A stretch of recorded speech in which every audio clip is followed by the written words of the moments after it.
Good morning, everybody. Good morning, Brick World, and good morning, panel. Good morning, Bearded Brix. What's up? What's up? What's going on?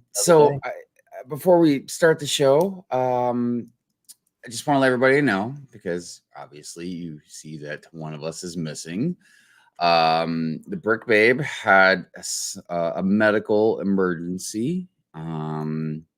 I don't really generally like to give out too many details about other people's business, but she's been posting about it and stuff like that. But she is, as far as Bearded Brix and I know, because we've been talking, messaging with her and stuff, on a constant basis. She's still in the hospital, but she is doing better. I figured she probably would have been out by now, but I'm also diabetic, and I know how these things go, and she had some other things going on as well. So she's still technically in there right now, but I don't want anybody to worry. She is getting better. But if you would like to message her, just some happy thoughts and stuff like that, I'm sure she would greatly appreciate it. But I will say real quick, this woman, her commitment just knows no bounds. So look, we knew, we'd already been messaging. We knew she was okay. I'd even been talking to her daughter, to make sure, like, in the background, like, hey, how's she doing and stuff. But she still showed up to our meeting from her damn hospital bed. I mean, and look, I had already made clear, you know what I mean? I said, look, recover, even if you're feeling all right, screw the show, you know what I mean? We'll be all right. But so that's why she's not here today. She's going to go ahead. She's going to take it easy and recover and not let everything get to her. So I have, because of that, I have the Lego Flex Friday hashtag from, I think, 2 weeks ago. I went ahead and rendered that. So we have that. But as far as like celebrations and stuff, it's on hold for right now. And then even if she takes longer to recover, which I told her she should, but if she does, I'll just have her send me anything that she does have, and I'll put everything together. So, but we're rooting for you, Brick Babe. Get better. We miss you. So that being said, just want to say the topic for today is Lego or art in the Lego world. I don't want to say Lego artwork necessarily. It's just it's a wide variety of stuff we can talk about. And we will be joined by Matt Elder, who also has his channel and everything called Family Bricks. He's an extremely talented artist. I personally have some of his artwork up here and then over there. I don't know. I've got a few different things that he's done. But he will be joining us, and we'll be picking his brain about his own artwork and stuff like that he does. And just like I said, art in the Lego world, whether it's art on boxes, the stuff, the design program stuff, that's technically, it's art. Or things like, we might talk about artificial intelligence art, like AI stuff. Just be a good topic to talk about. The world. Huh? Oh, yeah, it's taking over the world.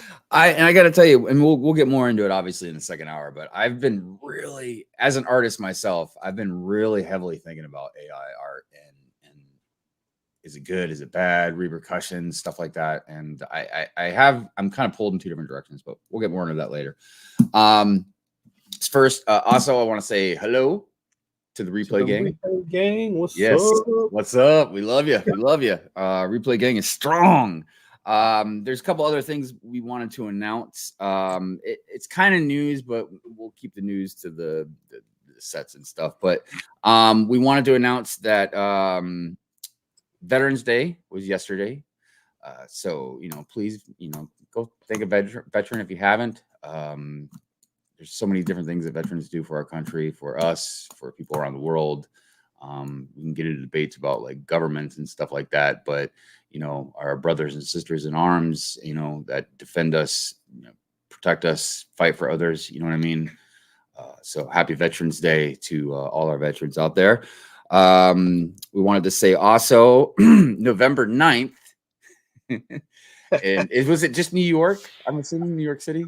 New York City announced it, so I'm guessing so. I really don't know. But for our hip hop fans out there, November 9th is going to be Wu-Tang Day in New York City. Let me see. I want to see what that actually says now that it's done and over. If I see Sidious out there in the chat or in the replay, Sue. That's our Wu-Tang call that we always say to each other. Everybody always asks, like, what does Sue mean? What are you guys talking about? Also, we wanted to mention that the Brick World 5-day badges are going to be on sale the 14th coming up. And the normal badge or the normal passes or whatever for the public days are already on sale, if I'm not mistaken. I do believe I got an email saying that the public passes are on sale right now. So for Brick World Chicago, so not only is November 9th considered Wu-Tang Day now, the Empire State Building was lit up black and yellow in honor of their 30th anniversary for Enter the Wu-Tang 36 Chambers. Tang, Woo, Tang, Woo. That's crazy. Tang, Woo, Tang. That's what I'm talking about, man. Go ahead, Wu-Tang. I mean, look, me personally, I've been listening to hip hop, rap music, man, since I was a kid. I have a wide variety of taste in music, but I've always loved Wu-Tang because, they're real as far as real can get, plus they're East Side, and I grew up mostly on the East Coast. I've lived in Cali, but they always talked about stuff that I loved, whether it was Kung Fu, whether it was Voltron, whether it was like anime, references to movies. And even individually, all the artists are great. And RZA, dude, that guy is extremely intelligent, man. Like he plays mad chess, and I don't think it goes on anymore. I think COVID kind of stopped it, but Method Man had a podcast about Marvel Comics. He was getting random artists that had anything to do with Marvel. Yeah, and a bunch of them have aliases, like multiple names, and a lot of them are pulled from Marvel Comics. Like Method Man, he uses Johnny Blaze.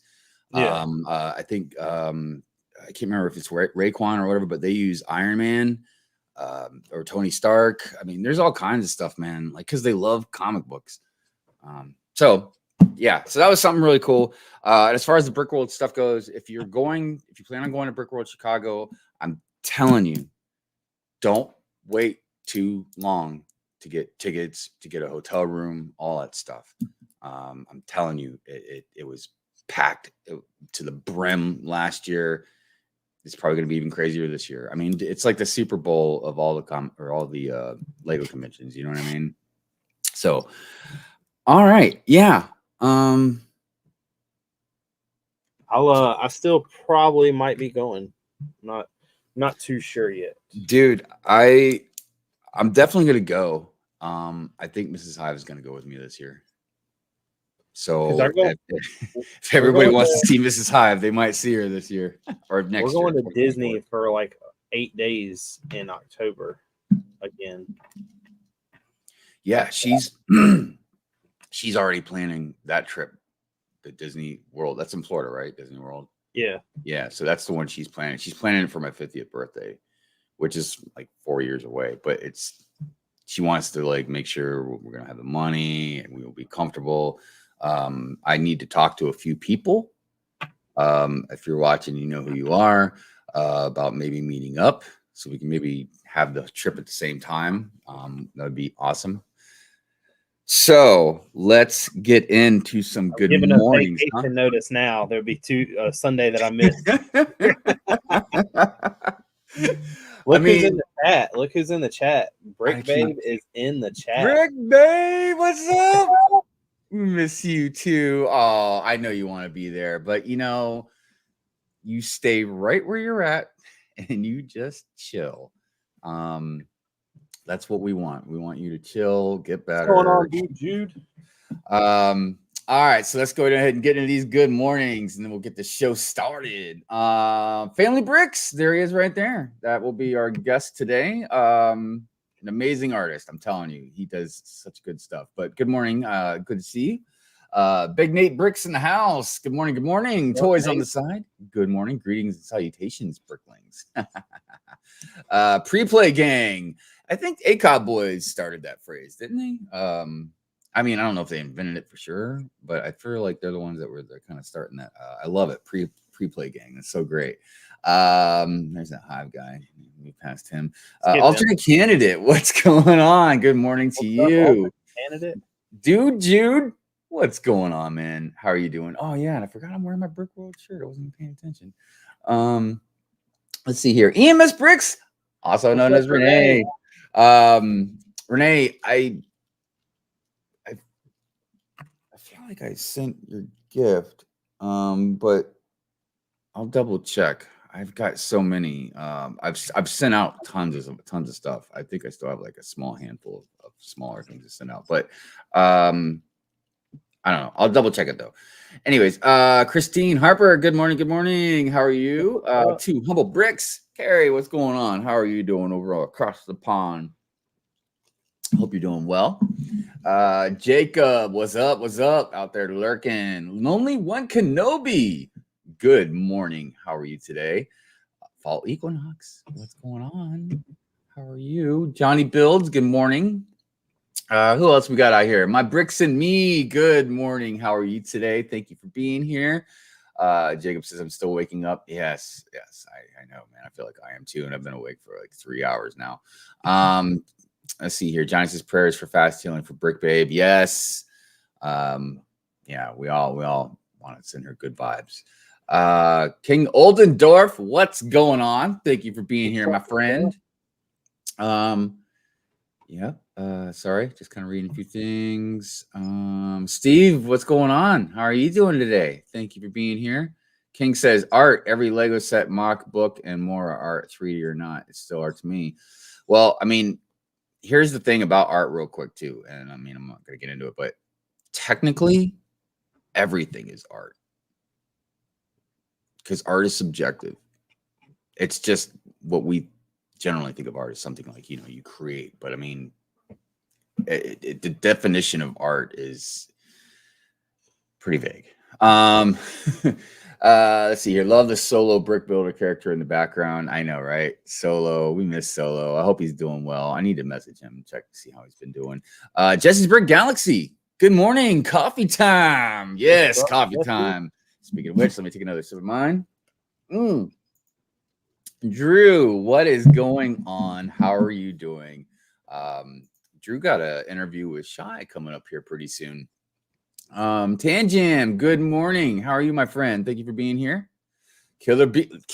That's what I'm talking about. Killer bees on the swarm. Man, I love Wu-Tang so much, dude. Anyways, Wayne Sherman, what's going on? Good morning, Brick World. What's up, everybody? Jesse says I should sneak in some Shaolin references with my monk D&D character. Dude, I know. And if you know what, I mean, technically I had to be in the intro this morning, which was a very friendly intro. I hope everybody liked that. Dude, that building, I don't know. Oh yeah, you can see it. There, I put it back there. That's where it's probably gonna stay in the city. And the bugle is right there. Dude, this thing is almost as tall as the bugle when you put it on top of that restaurant. Which one is it? The I wonder if I could reach. Okay, I can't reach the tower part, but this is the like Italian restaurant. I don't know. Yeah, it's like an Italian restaurant, which is a great building itself. But you can Yeah, put them together. And even the way that you can put them together is just genius, because then you can make this little park over here on the side. I mean, it's just such a great build, and you can see up close in the intro. But yeah, super impressed. As soon as I saw it, I knew I was going to want it. Still not buying friend sets. What's that? I'm still not buying friend sets. Well, I send all when I do buy them, I send like my friends mini dolls to Adore Build, and I'm like, yeah, Adore Build, and I have like a bunch of them.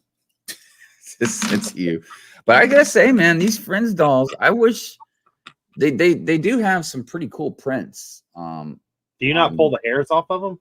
Yeah, generally I'll keep all of the hair pieces, and of course it's not gonna focus, but generally I'll keep all the hair pieces, and like I send like all these bald mini dolls to Ruth. And but yeah, anyways, YOLO, what's going on? Oh shoot, Wu-Tang Clan coming at you, dude. Look at all these Wu-Tang fans out there.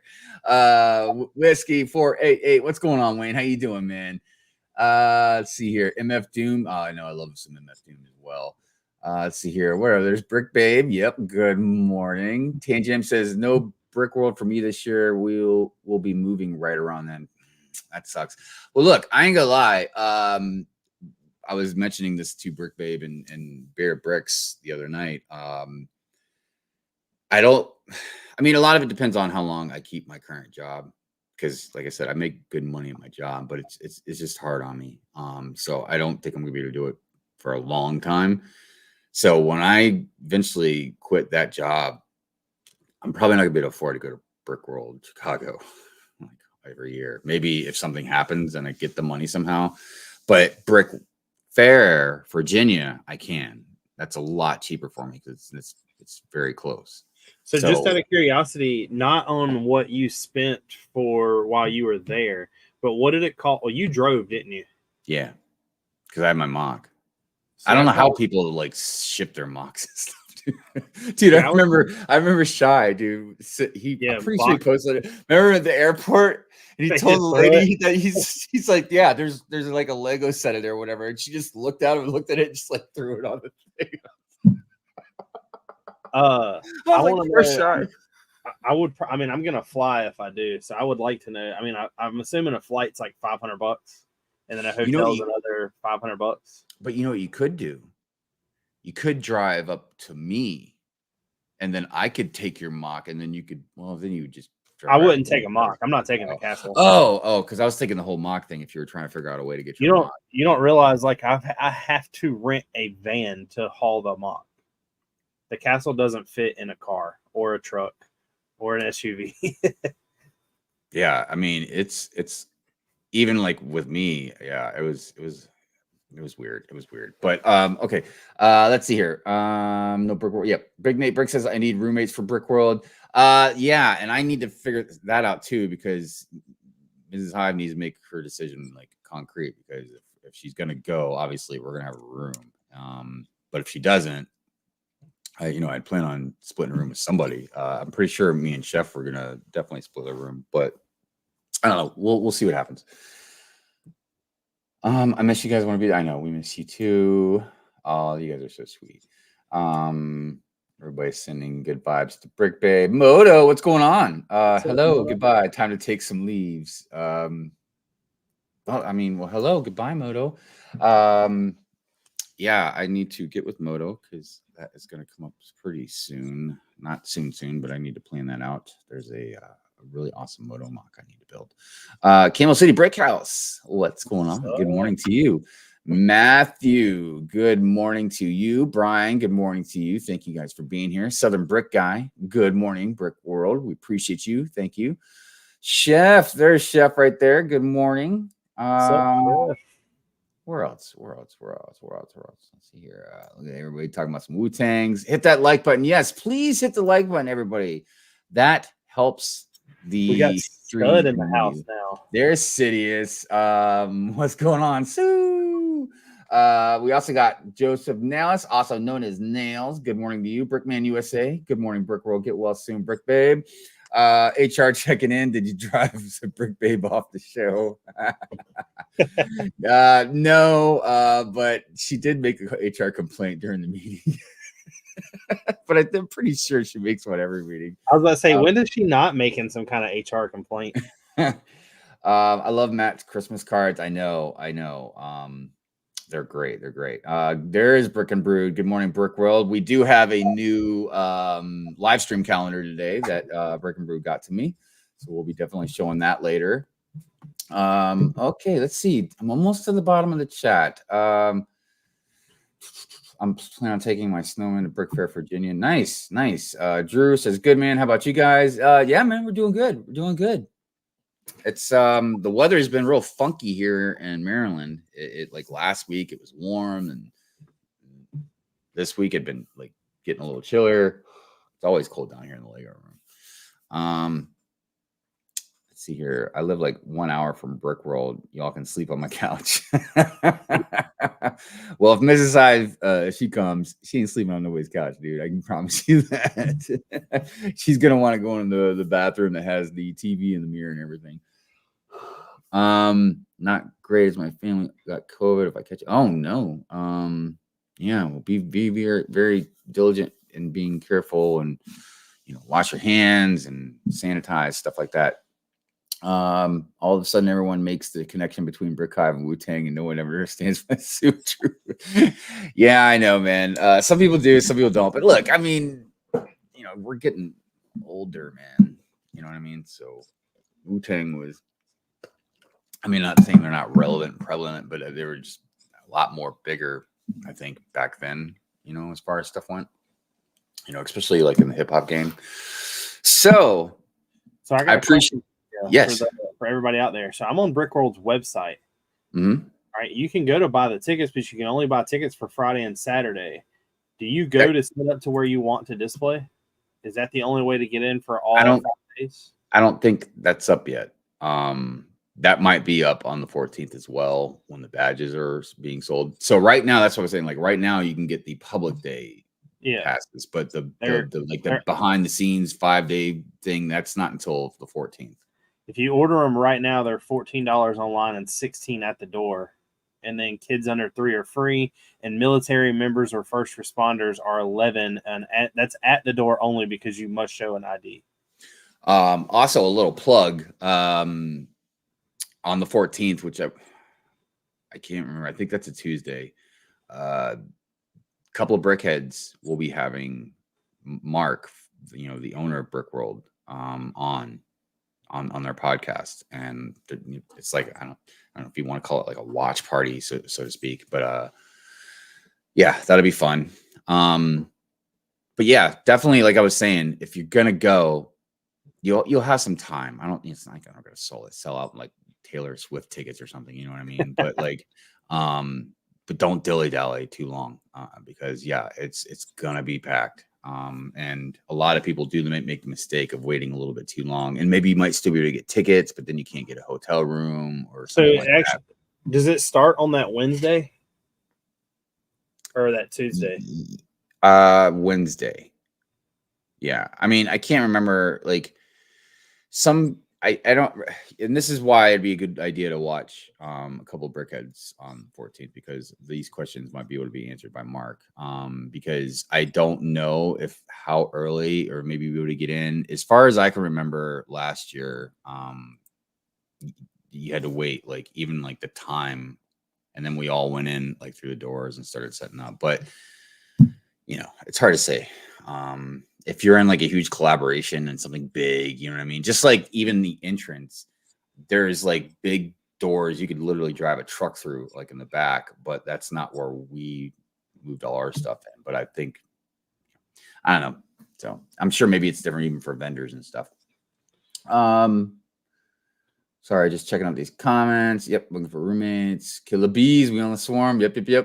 Yeah, it looks like it's going to be about $500 for 2 tickets from a flight from here to Chicago. Oh, I thought you meant like the for Brick World. I was like, man, they really escalated the prices, man. Like, whew, that escalated quickly. Pink Wheels, what's going on, Pink Wheels? How you doing? I think if you want to display the sign up, will be in Discord. That's what I heard yesterday. God dang, dude. Look, I ain't gonna lie, man. I'll be completely honest with you guys. I hate Discord. I hate it. I just feel like it's just one more thing just to add to stuff to deal with. I'm like, well, if you want to message, just message me on Instagram. If you want to do a video call, let's do a video call on Instagram. If you want to share a picture, just share a picture with me on Instagram. I mean, is there benefits or things that are better maybe about Discord? I don't know, maybe. Discord's more of a forum setup. Look, I think what it is for me is I have dyslexia, man. And Discord just is like just, I know it's kind of organized and stuff, but there's so much stuff like just to look at immediately. I don't know, man. It's really overwhelming. So hopefully it's not the only place to go. Look, I've just been going to their website. I've got I'm registered like a login, to log in and stuff. And that's the best way, in my opinion, because everything's right there. So, all right. Well, I guess that being said, we should go ahead and get into some.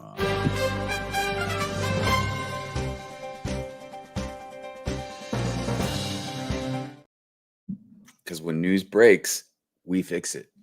Are you sure you fixed it? No. This week there was not too much. There was a bunch of friends sets. But this stuff is very, I don't know. There's only one set, and the pictures are really blurry just because it is something that has been leaked. But apparently, we're getting like 5 pretty big friend sets. Look, the one on the left, I mean, it's interesting. You can tell it's some sort of Art Deco looking house or whatever. But the one on the right, I really do like that a lot. I love the tree and the tree house. I mean, friends, I don't know, man. That to me, it just still like nothing. I get what they're doing, but it's not something I would buy. Well, yeah, there's a lot of stuff I know that you would not buy that I would, but I will say this, man. I wish they get rid of the freaking dolls, man. Oh, but that's like their selling point. I mean, that's what differentiates them with any other Lego is the fact that there's dolls. I know. I'm just being a jackass. Sorry, everybody. There's also, I guess, like a little food stand coming. I'm not sure what the one in the middle is. I think it's supposed to be some type of restaurant or something. There's a kite flying in the background, and that kite would be a pretty cool piece if it's actual like real Lego or that not just a print on the box. I'm sure that's all. Yeah, it's just art. And then the other one is, I think that's a hospital. Well, I got a hospital, so I'm not worried about that. I mean, I'm pretty sure that's a hospital. So there's everybody that told me that wanted to make a bet that the hospital was going to be the modular this year. There's your hospital. You're welcome. I will say about the mini dolls, I will say this. They've done an extremely, extremely good job with storytelling with all these characters. They have, but you know what it reminds me of? And I know this isn't what they're trying to get at, but it's like it's separating that mini figures are for boys and mini dolls are for girls. Well, that's a whole nother discussion. That's what it is. By the way, Bricklock, what's going on, Mr. Lincoln? Thank you for. But I will tell you that the hair pieces for the friend sets are definitely cool. They're making a lot of molds that Lego never would touch for normal sets. Agreed. But we're getting a mansion. What does a lot of people say? It's Tony Stark's house. Yeah, I don't know. That's huge. Like that's going to be a huge friend set because that should be the highest price one we've seen. I will tell you this. It's look, I'm confused because like it is kind of abnormal. You know what I mean? Especially for like a house. But it's all these buildings, it's amazing. And dude, the colors. All these buildings are like you said, they're like Art Deco, maybe like some really futuristic looking things. And the only thing that I like when I see this and look at it, I see that garage and everything else. And this is going to be a really tall build, really big build. Yeah, for sure. Which But is I going to mean, be a ton of pieces, and I'm assuming the price on this thing is hitting 200. oh yeah, for sure. I'm dude. Yeah, even if it's like 50 pieces, it's still hitting 200. I will say Um, the cool thing about all these friend sets are the elements that come out that are new. well, not only that, and I mean, obviously the architecture is amazing. You know what I mean? The scale of it is cool. I mean, when I say the architecture is amazing, I mean I'm not just talking about just the design of the house itself, but like how they've incorporated the garage. You can see over on the right hand side above the garage, they got like this cement looking deck area that you can, they can walk on. But I really think we need to acknowledge the the way they utilize colors in this set, Oh, man. yeah. Because, dude, somebody had mentioned, I can't remember who it was, I'm sorry, but somebody had mentioned about like if you just swap these mini dolls with minifigures, then you've just basically got City. You know what I Yeah. mean? But dude, these are blowing City out of the water, man. City has never done anything like this, man. They're definitely cooler buildings. And we can't even, and there's so much of this we still haven't even seen, like the inside of it. Then there's the roof area. You can tell there's like, I don't know if there's plants up there, if that's just the palm trees No, around there's it. But definitely there's a plant up top. Like it looks like there's 2 plants up top. The 2 trees are on the side. I love the cylinder look in the middle, how they're building that by like the big, I think they're like 1x6 round. I ain't gonna lie. I know this is gonna be an expensive set, but I might buy 2 of them, dude, and make a fuller set out of this. Same thing with the next one we're getting ready. So I mean, you're gonna buy 2 of these and have a cooler thing than Avengers Tower. What? That's crazy.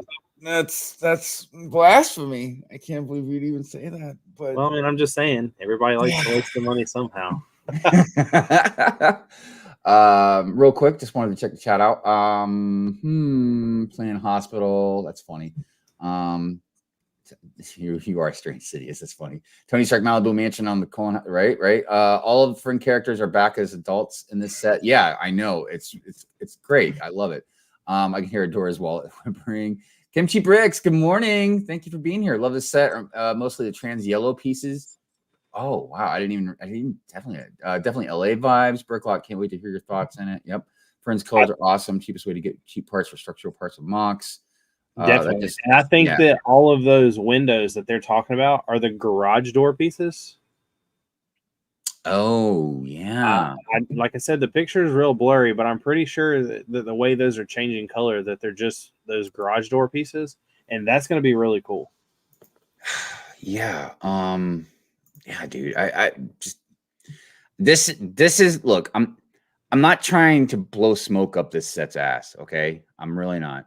But I'm just saying, like, Friends is taking some of these architectural type sets, man, into a whole different area.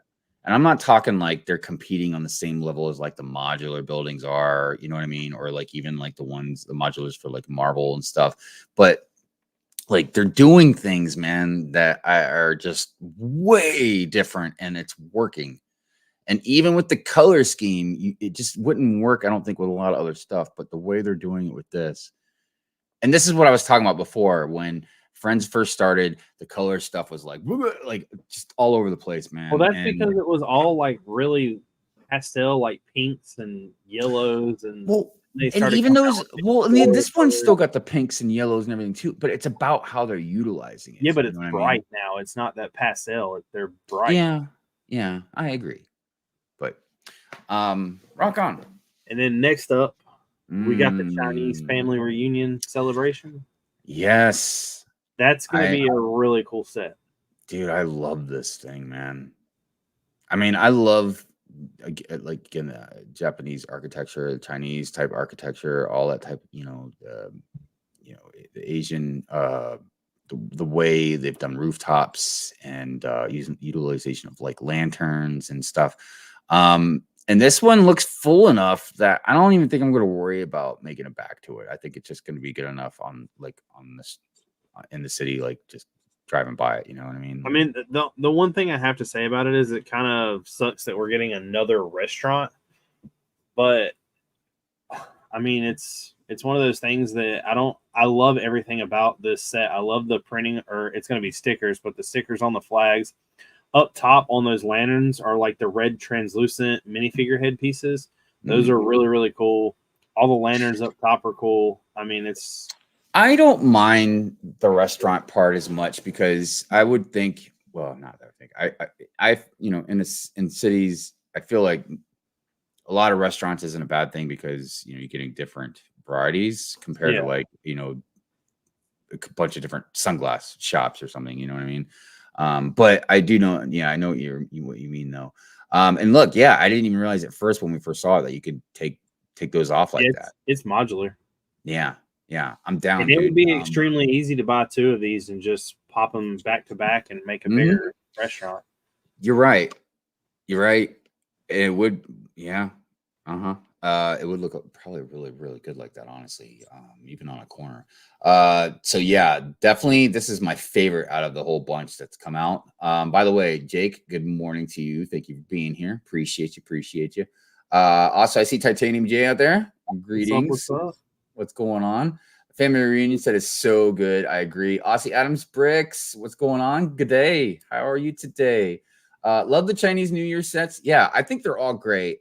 I'm not gonna get it probably any of them except for this one, even though the dragon's nice and The dragon looks really cool. It's really a lot of detail in it compared to what we've got, like with the Shang-Chi dragon, because they both kind of remind me of each other. But right, right. the Chinese New Year dragon is much better. Like I Yeah. think the Shang-Chi one should have had that amount of detail put into it. Also, I really love that calendar that they have also. But I just, you know, it's just like I'm sure a lot of people can relate. I can only get so much stuff, man. You know what I mean? So out of the Chinese stuff, dude, there's been multiple of the Chinese sets in the past too that I really wanted, and I just wasn't able to snatch. That ice skating rink one. Remember the one that was like a city block or whatever? Yeah. It had all the garden inside. Like that was one I really wanted. I'm probably gonna try and pick that up at like Brick Road or something. And I know it's gonna be expensive, but before it gets way too expensive. I don't know. There's only one Chinese set that really like blow up, and that was one of the year of sets. Was that what the was that the parade one or whatever? No, it's one of like, you know how they do like a year of the tiger and then they have a little tiger. Like Oh the year yeah, of the yeah, dragon. yeah, yeah. There's one of those that's like ridiculously expensive. Yeah. They did a really good one of those. I love that one that was the brickheads with the costume with the dragon costume. Like that was a really good brickhead, man. By the way, Tanjam, good morning. He says, don't love the color scheme of the dragon, but the details are great. I don't mind the color scheme, but I will say it is very, very red. I felt like there should have been a little bit more, maybe, I don't know, highlights or something kind of to throw it off a little bit. But Fall Equinox says, I love how they incorporated a staircase in the restaurant. Yeah, yeah. No, they did a great job. I mean, they packed a lot in there, and it's almost too much, you know what I mean, as far as just overcrowded, but they made it work. If they would take that dragon and like reverse the color or somehow find, I mean, I'm sure you can because there's enough pieces, but to do it to where it's like green and like have a tan underneath the dragon from Dragon Ball Z, that would be awesome. Yeah, that would be super duper. but I love that dragon's head. Like I would like to buy that set and do something with just that dragon's head. Yeah, dude. That would, yeah. And then they're also doing a I don't have a picture of it. I should have got one, I guess, but a Mickey Mouse Brickheads that is Chinese themed also. Yeah. And you know, not to say this for nothing, it's just factual. They're really Lego's really leaning heavily, you know, to the Chinese market. I mean, and I understand, and it's not even a bad thing, you know. I mean, I think everybody in the world, you know, should enjoy Lego, you know, if they want. But there's a lot of Chinese people. I mean, I can't remember. I'd have to look it up. Maybe I'll talk about it on the next show. As a matter of fact, we'll probably do a topic maybe on China and Lego. I think that would be a good thing to talk about. But there's a lot of Lego stores in China, and they are building a lot more. I want to say either got or in the process of making a factory over there, or maybe like obviously a distribution center. As a matter of fact, I should reach out to Sean the right way. That'd be a good person to have on to talk about stuff like that, because I know he knows a lot about retail in general, like on the corporate side of it and stuff like that. And speaking of which, a couple of brickheads out there represent. How y'all doing? Sean, I was talking to everybody earlier about the show you guys got going on the 14th with Mark, because we were discussing Brick World. The 5-day passes going on sale, stuff like that. So definitely check that out. Yeah, definitely good stuff. Next up, we have what I am absolutely most excited for. Mario Kart. Yeah. Okay, everybody. This is something that we were kind of throwing around a little bit at the meeting. So, okay. Do you think with this, do you think they're going to do Mario Kart? I mean, now I think it would make sense in Lego. Like that'd be a hot sell. So here's where I wanted to show you. That's Bowser in one of his vehicles from Mario Kart. Dang, that's hot. And that's the cart.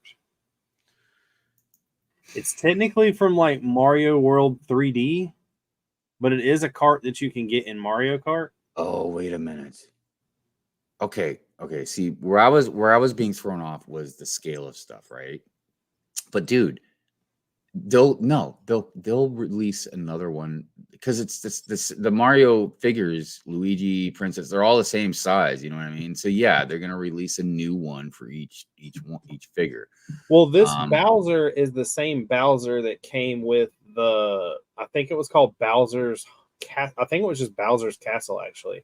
Like with the first wave, it was the big one that had like the stone Bowser face. Right. And it's the same size. And if you look at him compared to a Mario, they're not really the same, which makes me think that they might have a minifig coming. And if the Mario and Luigi minifigs are coming, that'll be huge.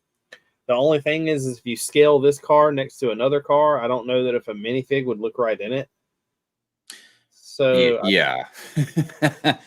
I do like the bombs also. As simplistic as it is, I do love those things a lot. I mean, it's cool. I've talked about this before. I don't hate the Mario stuff. I bought some sets just to use these sets and parts from the sets to incorporate into the city somehow, like especially like the graveyard and stuff. But I had no interest in like the theme as a whole. And it seems like that doesn't really do good, because I always see the stuff on the shelves, or going on sale and all that, but they just keep putting more and more stuff out. And I'm like, I think it sells a lot better than what you think. It must. Because, I mean, now I own the entire first two series. I own I'm not going to say all. I own like 90% of the figs that you can build. Yeah, it's just I don't know. It's just a weird thing to me. But what's everybody saying out there real quick? Imagine one for the mighty Bowser. Yep. Bowser changed size a lot across the series. Yes, he has. Minifigs rumored for summer or possibly a bit later next year. Dude, I'll believe it when I see it, man. Honestly, like they've been talking about minifigs for a while, and I think that me personally, and this is just my opinion, I don't know anything from anything about this, but I just think Lego is just, they're satisfied with what they're already doing as far as the packs of buildable figs, you know what I mean? And I think that they like having the bigger electronic ones, because think about this. Well, if they put out, like they've been doing with the costumes and stuff, but they put out like a new vehicle, one for Mario or one for Luigi or one for the princess or whatever, you have to have those other figures to enjoy that set per se. You know what I mean? Well, the only thing that, so my side to that, or my like whatever to that is, So if they were to come out with vehicles like this one with this Bowser that will fit the Mario and Luigi that we have now in them, they don't have to redo anything.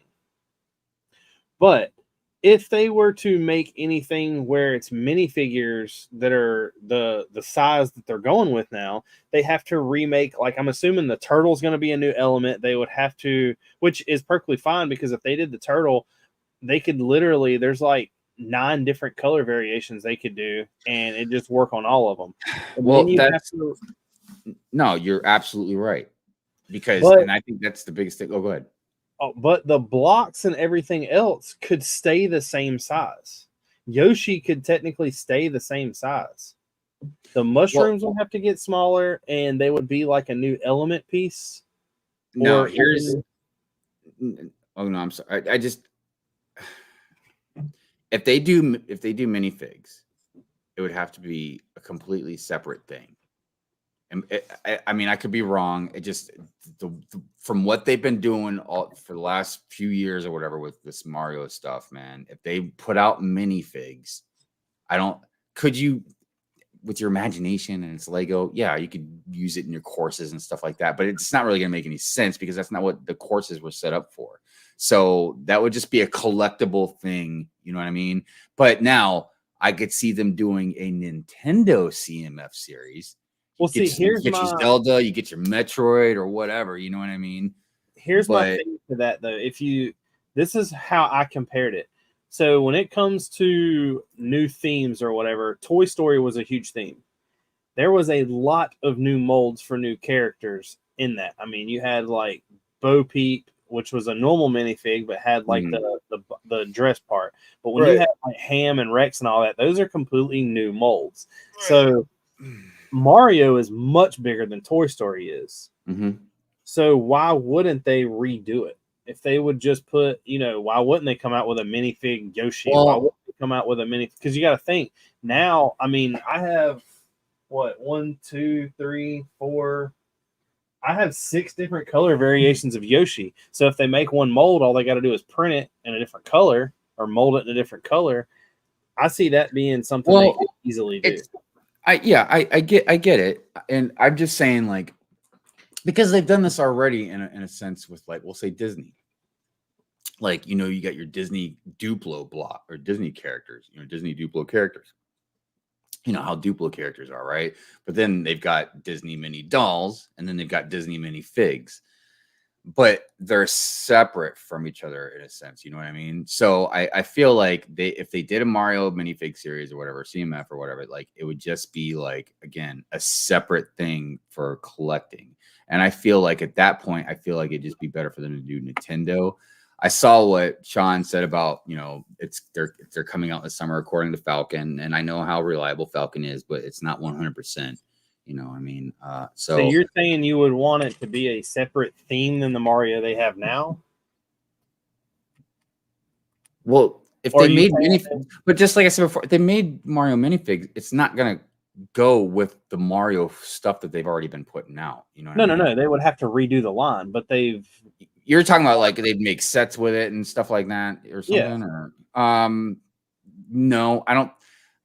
Could they? Yes. Will they? I don't think so because they've already done a Super Mario theme. They've already done what they've done. You know what I mean? So I think if they're going to go further with it, I think they would just broaden it to Nintendo because Nintendo's, dude, everybody's clamoring for Zelda and all this other stuff. Yeah, but you can't do it. I mean, so the bad part about that is a CMF line, and here's where I'm going to go against you. A CMF line is always minifigs, right? There's never any kind of printed or not printed, but any kind of molded like weird fig.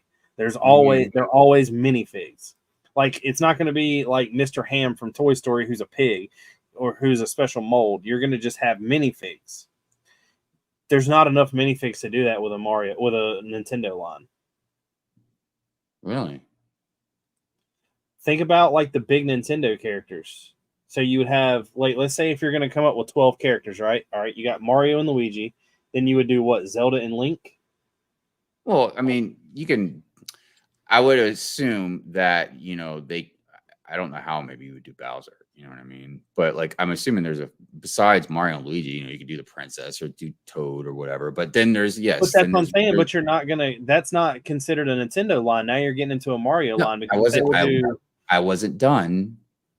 After Toad, I was gonna go. Then you go to Zelda, Link. Then you can go to Metroid. I'm sure Metroid would have to be a character that was molded. So would Kirby. So would to a degree. You know what I mean? There's obviously going to be some changes. You know what I mean? But look, we had the Muppets, dude. You know what I mean? Like we had Baymax. You know what I mean? But they were all minifigs with just but there were still odd molds to them that made them different. You know what I mean? I'd have to really sit and think about like all the different Nintendo characters, what they look like, and how like they would be able to be transformed into a mold. But I agree. I just feel like, why would you redo a whole nother Mario line? You know what I mean? Like, what are you going to try and do it like Sonic now? Like you've already spent years building up this other Mario thing, which I guess it's selling well, but they're not just selling out like Star Wars is, in my opinion. No. So I can't see they're going to go with a whole nother take up shelf space, spend the money to do a whole nother Super Mario thing when there's just tons of other stuff. I mean, I agree. You know what I mean? When they've already done all this other Mario stuff and they've invested in the way they've done it and everything, you know? I mean, I agree with you. Don't get me wrong, but that's what I'm saying. So I typed in the most iconic Nintendo characters. Mm-hmm. So of course there's Mario and Luigi. Of course there's Link. Right. Princess Peach and Bowser, which I don't think they would give us a minifig of those. Maybe Peach, but definitely Bowser would be a rad big fig. I ain't gonna lie, dude. Yeah, definitely it would. But when you go into big figs, that's not a CMF. I know. Yeah, I know.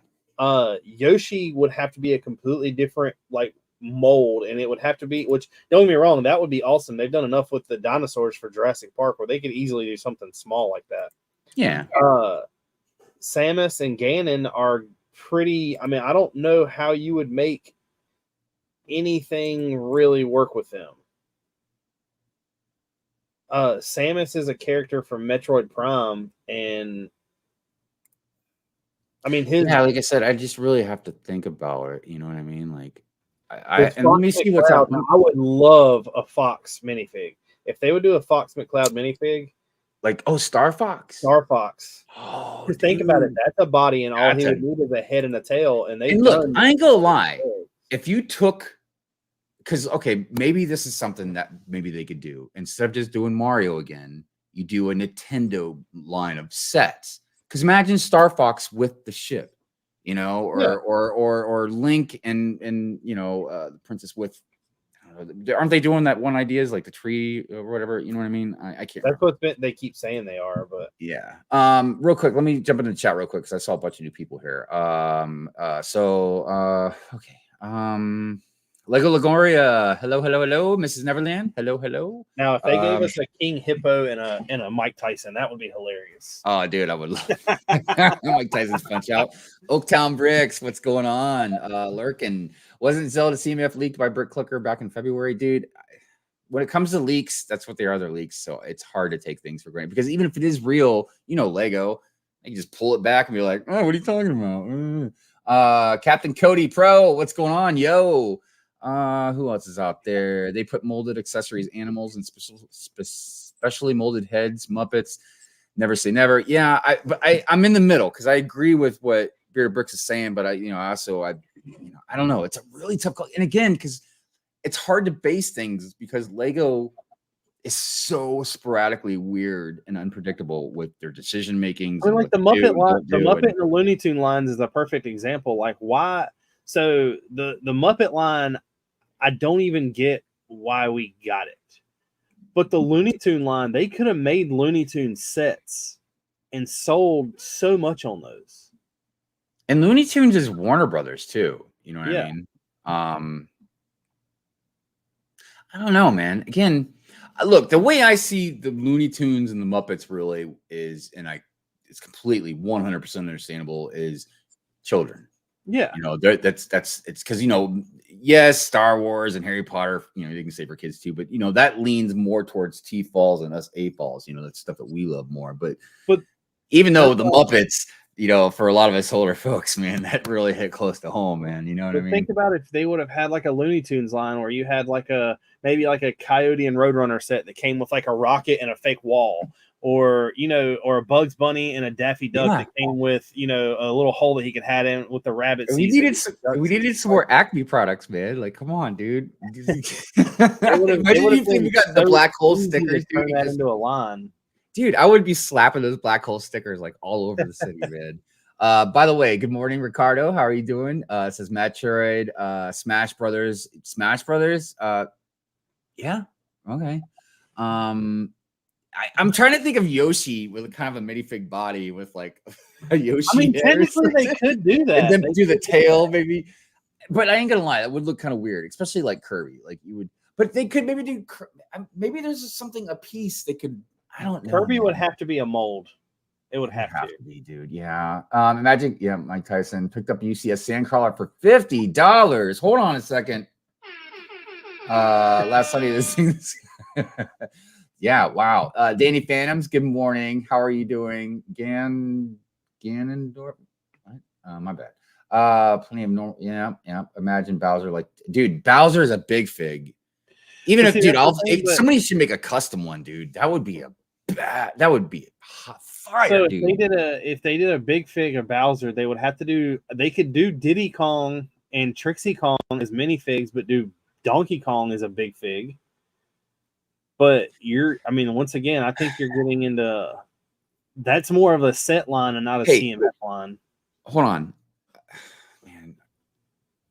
I'm not gonna mess with the poll right now because we're still going through stuff. But like, look, everybody in the chat, just say yes or no, and I'm getting down to it. But would you buy a big fig like you would a CMF? Like, and they can even maybe do like you don't know which one you're gonna get, right? Like we just said Bowser and Donkey Kong, so you can still do your mystery box. Well, would a big fig fit in one of those boxes? No. But I'm talking like be a special box. Like clearly, you're getting a big fig, but you wouldn't even know. No. But I'm thinking if you pop the arms off of a big fig, it will fit in one of those CMF boxes. It 100% would. I think so.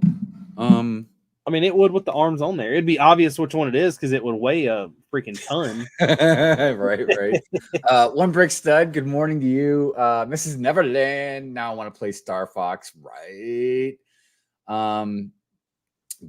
Steve says video game based sets are of no interest to me. I wouldn't. As cool as they are, there's a lot of cool stuff, but it just I'm not gonna buy it. You know what I mean? Where we at? I really like the Dumbo and Bambi and the camera set. Would you all be cool with more Disney animals and other Disney CMF lines? So yeah, dude, totally. Especially molded ones. I totally would. I love molded animals. I remember Doc and I used to get in a debate all the time, which technically I admit he is right. It's Lego. You should be having built animals. But I like molded animals, man. I can't help it. They do such a good job. Diddy Kong is the same size as Lego Monkey. Huh. Interesting. Wayne says, I love my Call of Duty minifigs. Interesting. Yeah. I actually got some of those as well because when I bought like tubs of just Lego from off Facebook Marketplace or whatever, every once in a while, you're digging through it and you like, Call of Duty, when Lego make that? And I was like, oh yeah, that's not Lego. But they were detailed figs. I'll definitely give them that. All right, before we get into the second hour and I send the link to our guest, I'm going to go ahead and do two things. We're going to do Lego Flex Friday, which I have that, and then we're going to do the live stream calendar. So let me go ahead and get Lego Flex Friday. All right, I'm going to mute myself just so you can hear me. Oh, dude, here we go. Freaking the USA. I love these things, man. Get it. Every Friday, somebody's working out, man.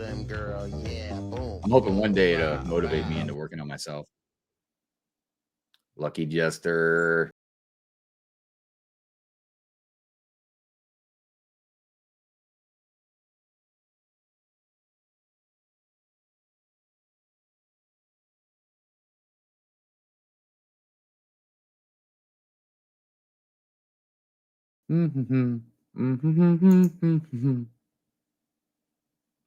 I don't really remember the lyrics of the whole song. My bad.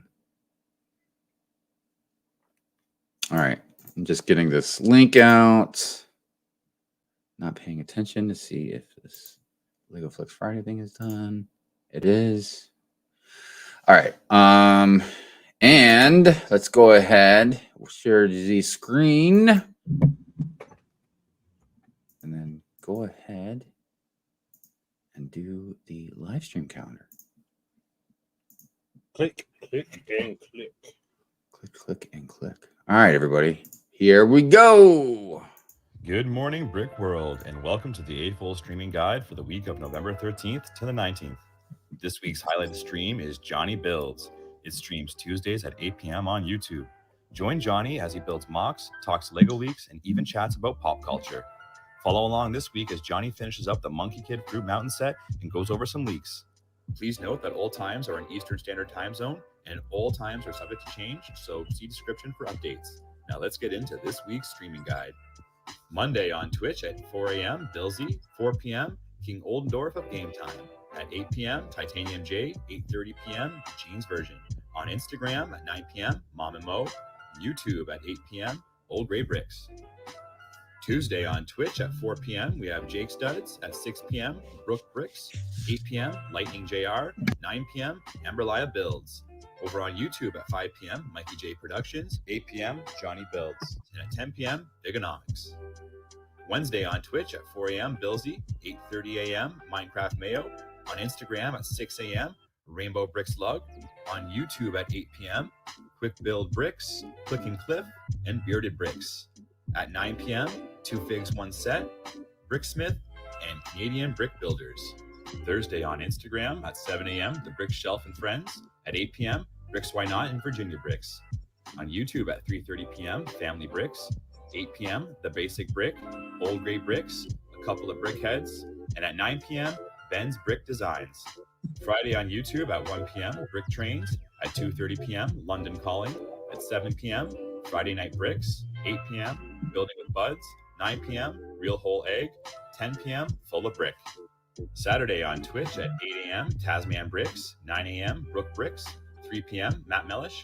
8 p.m., Lightning JR. On Instagram at 4:30 a.m., Claire Lego Mom, The Brick Shelf, Lego Auto Hoss, Cooking with Bricks, and Bricks Why Not. On YouTube at 4 p.m., The Lego CPA. At 9:30 p.m., Lego After Dark. And at 10 p.m., Macro Bricks. Sunday on Twitch at 12 p.m., Gene's Version. At 8 p.m., Mapping the Miles. On Instagram at 8:30 p.m., Build Away the Sunday Scaries. YouTube at 10 a.m., Good Morning Brick World. At 11 a.m., Ben's Brick Designs. 1 p.m., Tricky Bricks. 2 p.m., Fab Blondie's Bricks. 3 p.m., Halo Time. 3:30 p.m., The Brick Bods. 7 p.m., Hollin' and Ballin'. And at 9 p.m., Moments of the Magic. That's been the streaming guide for this week. If you're interested in being part of next week's streaming guide, DM me, Brick and Brood. Take care, everybody. Man, Sunday got busier than Wednesday.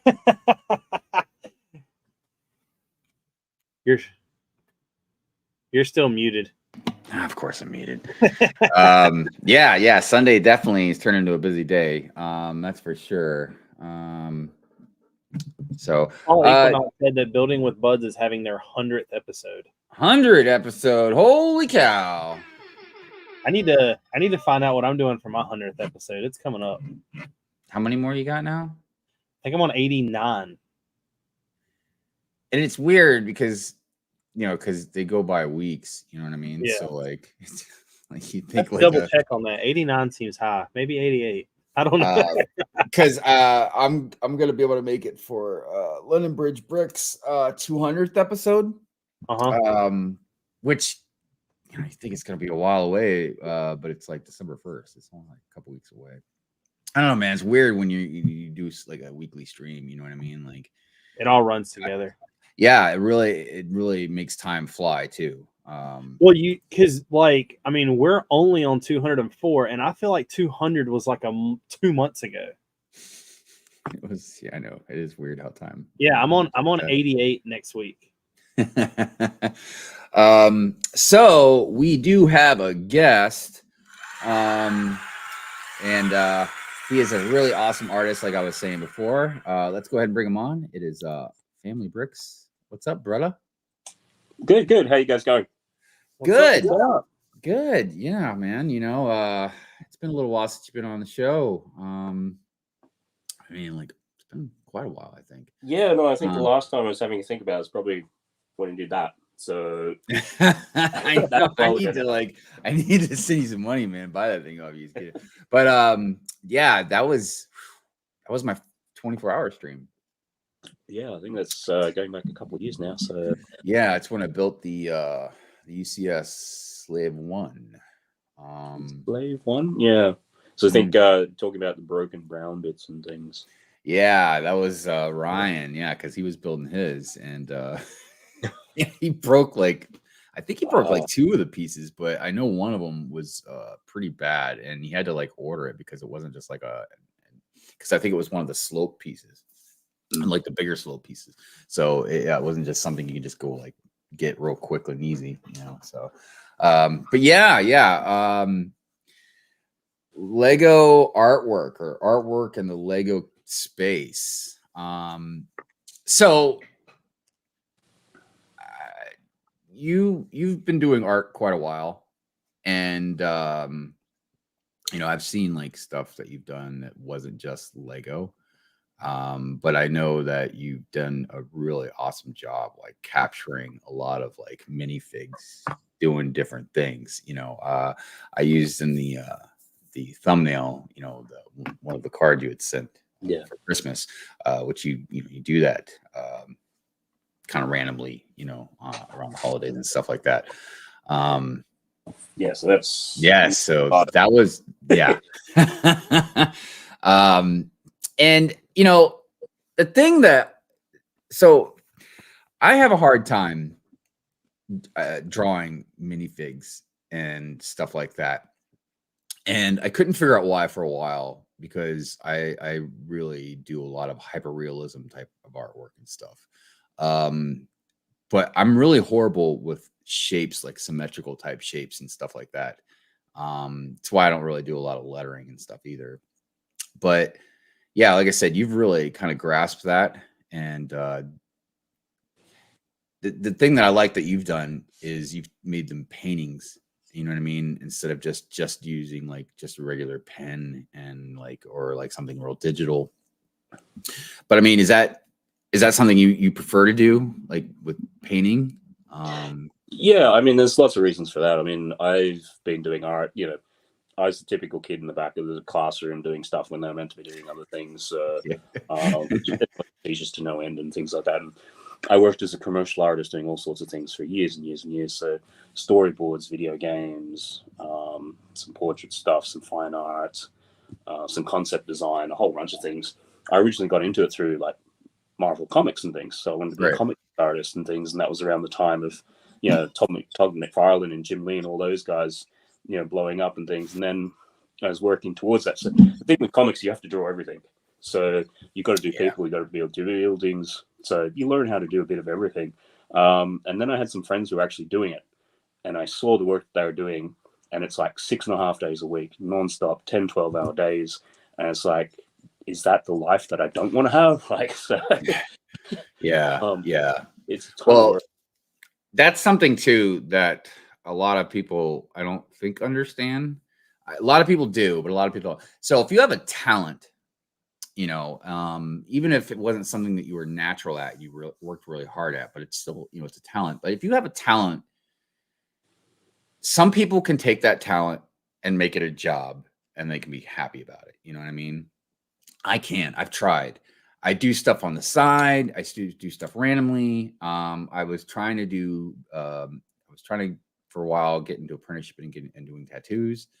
But the problem is when I'm drawing what I want to draw at my own pace and stuff, that's great. That's fun. I enjoy it. When I have to draw what somebody else wants me to draw in a constrained amount of time, not only is it not as fun, but it can actually get very stressful. You know what I mean? Because you, as an artist, I'm sure you probably know this, like you're probably the most critical of your own stuff. You know what I mean? So that combined with they're paying me, you know what I mean? Like, And don't get me wrong, there's plenty of stuff I do, and I'm like, I pat myself on the back. I'm like, yeah, it's totally worth the money. But then there's other stuff I'm like, like I keep wanting to make it better because I'm like, I don't think it's worth the money or what. So yeah, I can't imagine, you know what I mean, how trying to take all that, you know what I mean, and see, I'm the sorry. opposite. I'm the opposite. I can do better if you tell me what you want and tell me when you want it done by, versus if I'm sitting here and I have to come up with something on my own. Yeah, the blank bit of paper or the blank space can sometimes be a terrifying thing. Whereas, you know, commercial art, it's good like that because it has a purpose. It's usually functional towards something, whether it's advertising on boxes, if it's storyboards, you're communicating ideas, concept design, again, you're starting off with ideas. It's different from like gallery art where, you know, you're doing these wonderful pieces or whatever, and it's going to go in a gallery and, you know, you can do whatever with that sort of thing. yeah. I think part of it doesn't matter which way you're doing it. As with anything, it's a discipline. You have to turn up. You just got to sit down. You got to do the work.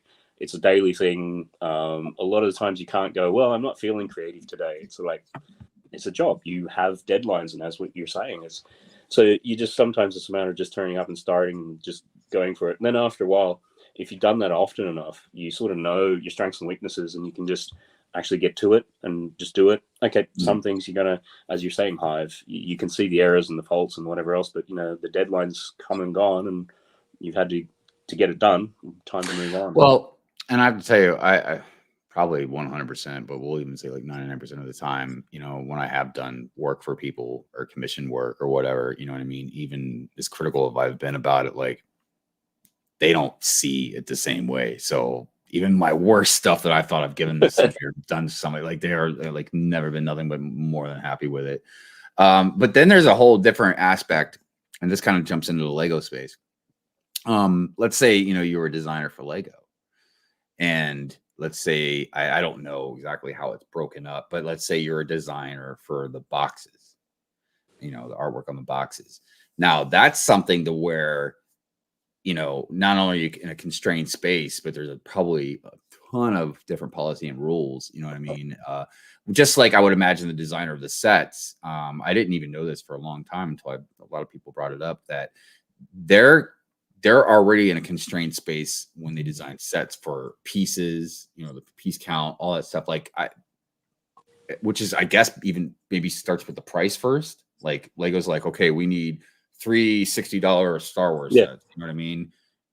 So you're like, okay, well, I know my piece count's only going to be able to, right? So yeah, I can't imagine also like, you know, trying to have those kind of constraints, which I would imagine for a lot of people would be a dream come true, obviously. Design, boxes or art. It's all what you're going to be doing. I mean, I've spoken over the years with Stud Cities because he used to do a lot more. Yeah, Cities is a good person to talk to about that. He knows that stuff, and you know, he does obviously awesome mashups with all the different things that he's done. You know, he does quite well within that space because he's used to.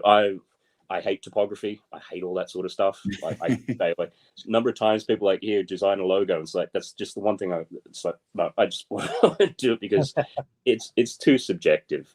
It's, you know, and getting back to Bearded Brix's comment, you know, when you got that white bit of paper and it's like design a logo, it's just like, no, sorry, give me a starting point, at least something. Like right. It's much easier when the buyer knows what they at least want it to look like.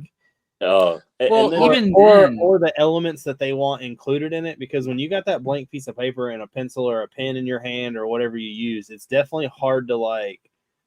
My problem was a lot of the times whenever I would do something that was on my own, I would always start it and then halfway through just coming up with the outline of it, I'd be like, man, I should have done this, and like slide the paper over, grab another paper and change like something about it, or, you know, something like that. It's very easier to me if you're saying, hey, just do this. Yeah. Well, that's why I mean, I don't know how to explain how I got into like hyperrealism artwork, but the one thing that I've always loved about it, and you know, when I do that stuff, I do portraits of people or pets or something, you know, similar like that. And I love it because I usually just go off of a photograph that they like, you know what I mean? So it's real easy. I don't have to like, you know, whereas if they say like, you know, I want something like, especially with tattoo works, you know, and I haven't done many actual physical tattoos, more on myself than anything, but I've designed tons of them for people. And people are so vague about stuff. And the problem is, if you have a particular artist that you really like I could like Jim Lee, you know, like he's like one of my favorite comic book artists, you know what I mean? Like almost anything, but you know his style. Like Mr. Hinkle, you know Mr. Hinkle's style, you know what I mean? Like even like with you, when you paint, I could look at anything that you do and I know you did that, you know what I mean? So a lot of people will like something done by a particular artist, and it doesn't even matter what they do, it's just that artist's style. But when they just say like, yeah, I want, you know, a field of flowers or whatever, it's like, okay, well, I mean, what kind of flowers you like, you know? I mean, do you want it really colorful? You want black and white? You want more realism? You know, like there's so many different ways you can go with it. And a lot of people just don't really think about that. And, you know, something else too, as any artist, but I know with a lot of tattoo artists, this happens, is where, you know, somebody might want something drawn and they just ask the tattoo artist to draw it. And somebody was telling me about that one time. They're like, yeah, they're giving me a hard time about money. And I'm like, well, yeah. I was like, you should at least put like maybe half down or give them a deposit or something, because they're still taking their time to draw you this design and stuff like that, you know?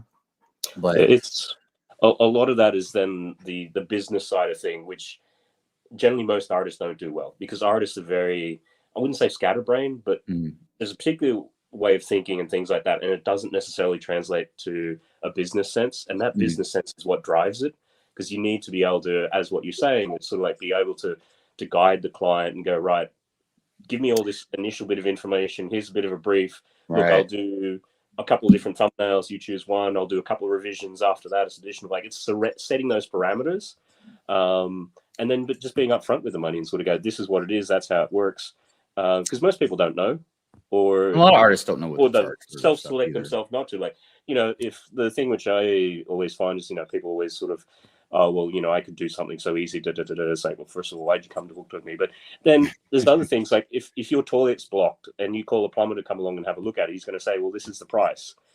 There might be a bit of wiggle room within it, but that's the price. Whereas a lot of time within art, they sort of go, oh, yeah, don't quite have the budget or this, that, or the other. Well, I think the misconception, too, is of people that aren't artists, you know, that they don't understand the amount of energy that it takes to draw stuff. You know what I mean?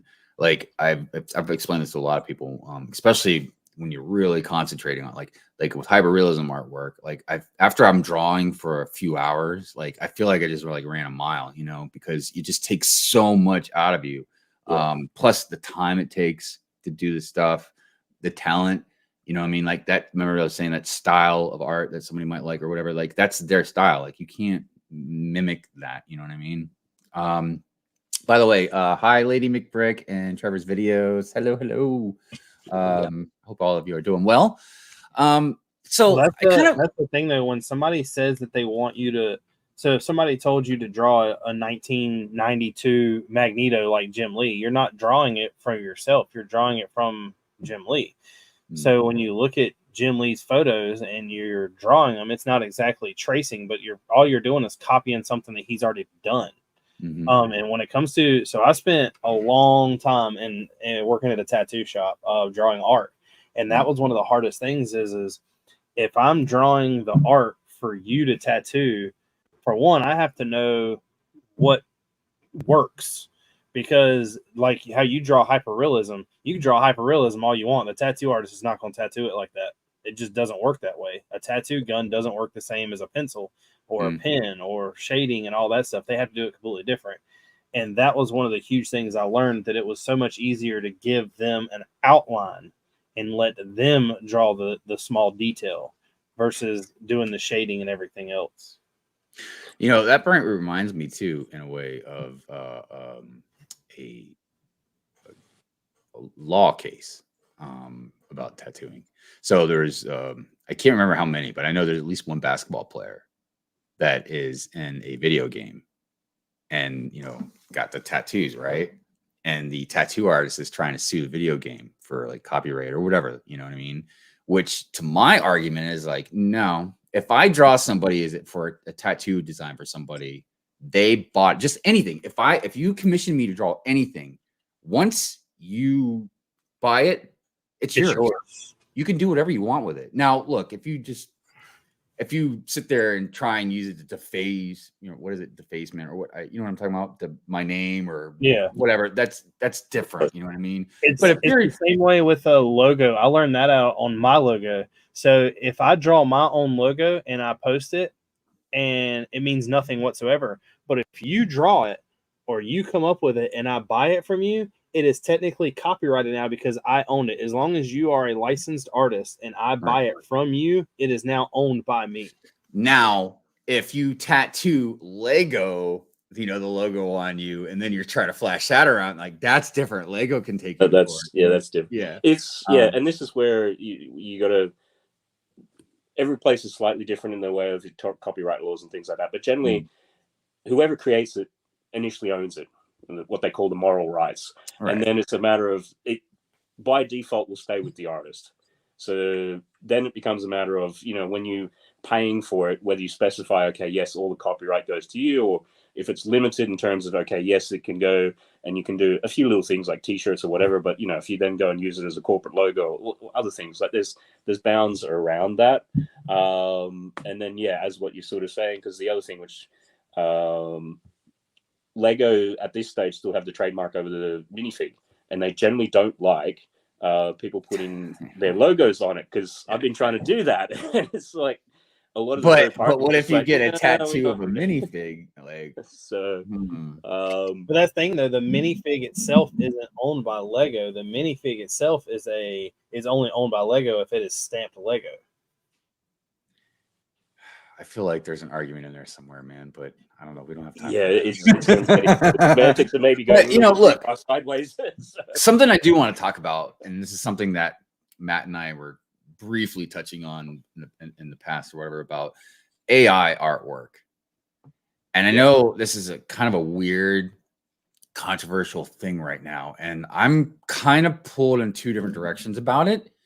So let me explain, and then I want to get all your guys' opinions about this.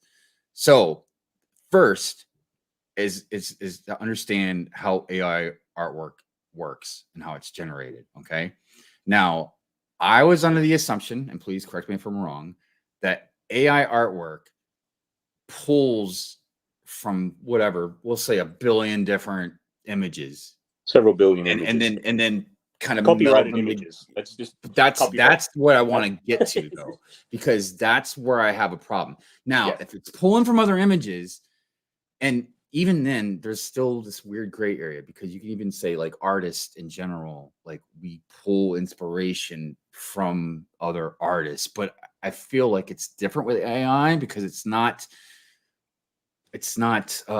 sentient, so to speak. You know what I mean? It's literally copying. You know what I mean? So if it is pulling from all these other images and putting something together, even if that's a new image, I do have sort of a problem with that.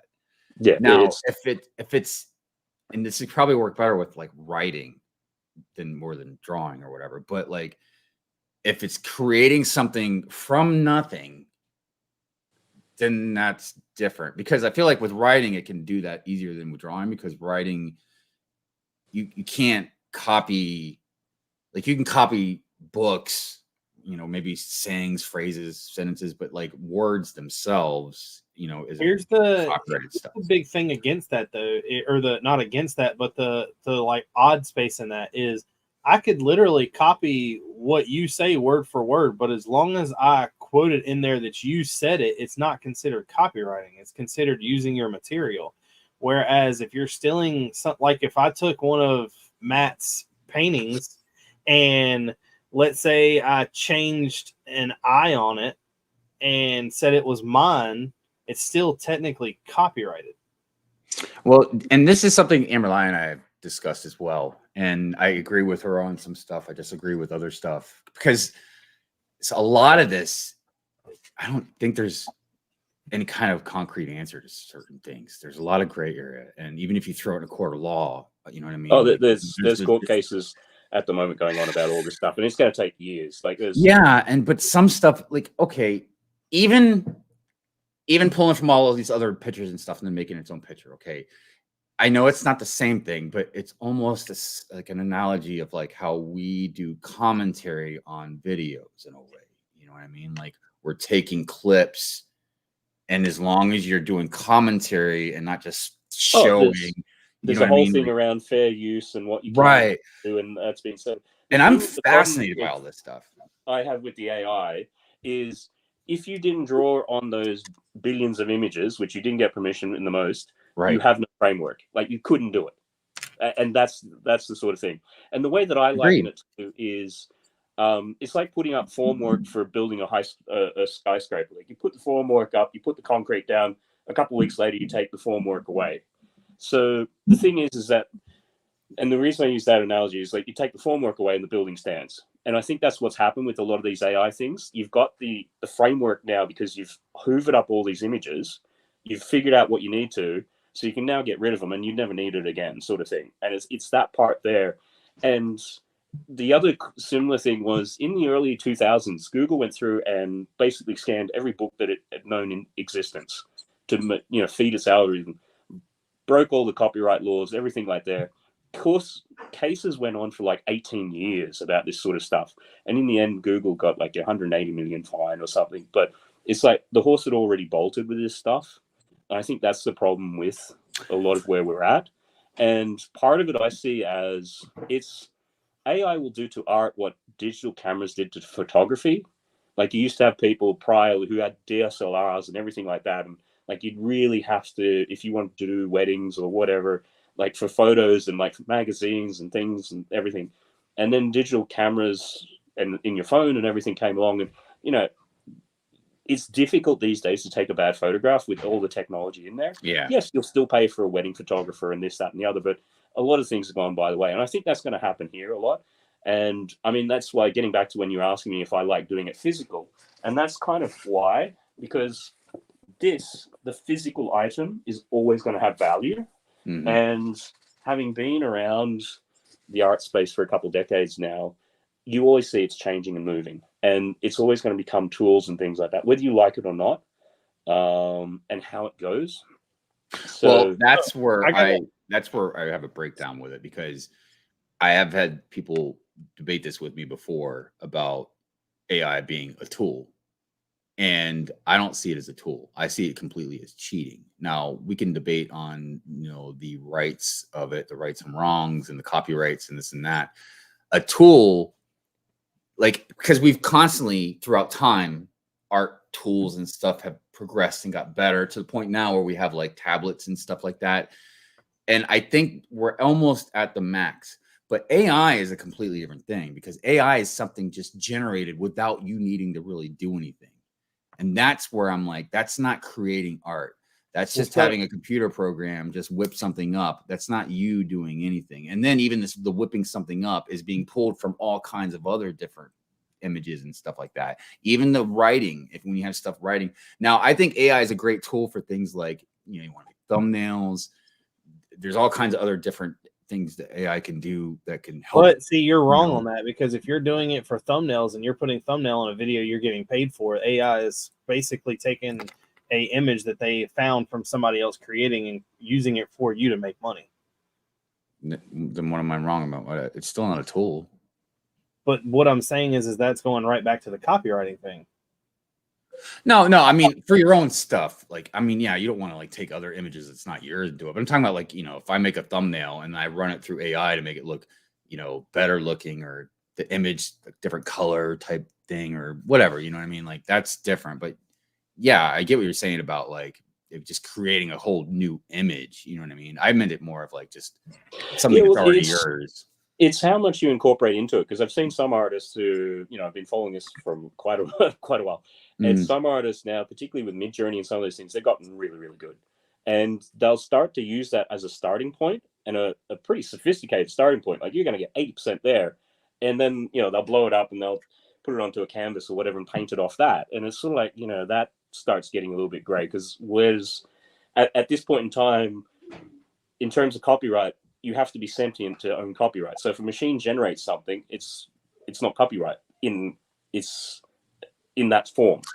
Yeah. But then what you do to it and how you transfer it, and then where you go from that. And don't get me wrong, I'm not saying it's not art and it doesn't create art. You know what I mean? Just like I can take a banana and some duct tape and slap it on the wall and say that's art. You know what I mean? I'm just saying like AI isn't a tool for an artist like anything that creates art, you know what I mean? Like, because it's pulling from other, like I said, other things, you know what I mean? Yeah, the gray area is where it's pulling from. Right. And the problem is that a lot of people, a lot of artists, the copyright, they'll see nothing out of it. But if you want to pay for Midjourney, it's like $20 a month or something like that. And again, that framework was built upon a very, for mine, a gray area. Other people don't see it. And it's been interesting since the internet has come along. Prior to that, copyright was a big thing in terms of, because it was difficult. Like, whether you're taking VHS tape and taping something off there, but then you had Napster come along and blur it and things. So you've got now the last 20 years where you've had a generation come through, and copyright doesn't mean the same thing that it used to. And I think, we sort of said a little bit in chats, you've got, when you go to comic convention, you've got like Artist Alley, and you've got different artists there selling stuff and, Marvel characters and things. It's like, where's the line here? Where's, a lot of it is Marvel and DC kind of turning a bit of a blind eye, but then sometimes if they get really annoyed about it, they will go after it. Like the guy who created Ghost Rider, he was saying that he created it and Marvel just went at them for it. And in the end, even all the artists were just saying, well, this is kind of wrong. And Marvel won, and all the artists sort of banded together, and because the guy was basically going to be destitute, and sort of, raise some money for him and things like that. So it's a really strange dynamic with that. So I have a question that y'all haven't talked about yet. How do you feel with you're talking about copyright and everything else? So about NFTs. So if you were to create completely stupid. Like it's the classic tulip phase. Like most of those NFTs have gone to nothing. In terms of copyright, the NFT itself doesn't actually have legal protection because the NFT at a technical level is just a link to a website and you can't copyright the actual link. But isn't if you want to pay £1 million for a funky looking monkey, knock yourself out. But what I'm saying is like if you were to draw something digitally and have it uploaded or whatever, then let's say you create 10 of them and they're all serial numbered 1 through 10, and you are to sell them. Now, this is the thing that I agree with you. NFTs are completely stupid. But if you were to sell them, and let's say Hive buys one for $5,000, and then I'm able to go online and look at that picture and copy and save it into mine, like my computer, what's the difference of the $10,000 that he spent? Well, that's the one that I've got for free. How is that? That's already been done, but now it's just easier. You know what I mean? There's always been counterfeits of stuff like that. You know what I mean? But that's not a counterfeit. It's the same exact thing. It is a counterfeit because you're stealing a picture of something that somebody drew. Whether it was drawn digitally, you know what I mean? You're not getting what I'm saying. So Matt drew it, right? Yeah. Sold it to you. It is on the internet, and I'm not telling people I've got it. I'm just saying that you paid for it, but now I copied and saved the picture. So then what did you counterfeit? Now it's technically not serial numbered. I know that. Like the whole serial number behind the NFT. I just feel it's still a counterfeit. It's just a digital counterfeit instead of somebody like physically drawing the same thing. Like I would probably be pretty good if I kept going at my art and like I used to. I'd probably be good at counterfeiting stuff, man, because I can almost replicate, like draw anything. That's why I do hyperrealism artwork. I just wouldn't, do that. That's not right. But yeah, I mean, look, digital stuff, that's a whole nother subject too, because digital stuff is worrisome, because, I mainly talk about the prices stuff, we'll take like music, a CD compared to like just something digital, and how they're charging the same price as the digital stuff is compared to like the physical stuff.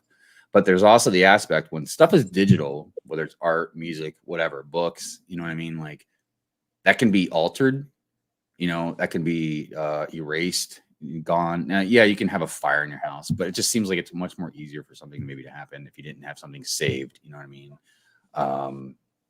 Like online or whatever.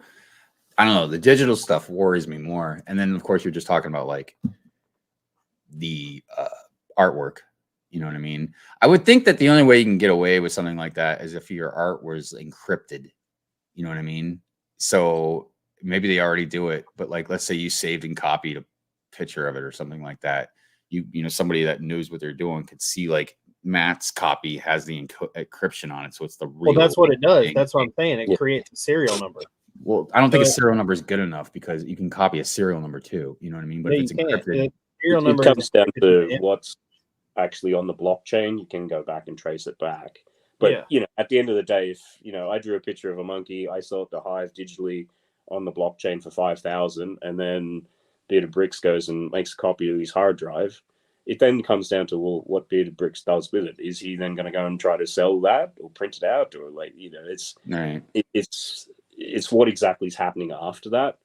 But I just think the whole thing, you know, if you're doing that sort of NFT as an investment, basically what you're doing, as with any investment, is you want to pay 5,000 in the hope that you can sell it to Bearded Brix for 10.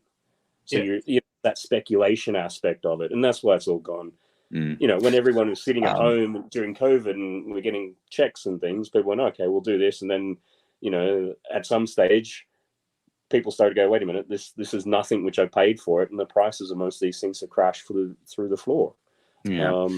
I wanted to also address, somebody had a comment or a question out there that I thought was pretty good, relating to what we were talking about. Could have been one of Cabbage's scene.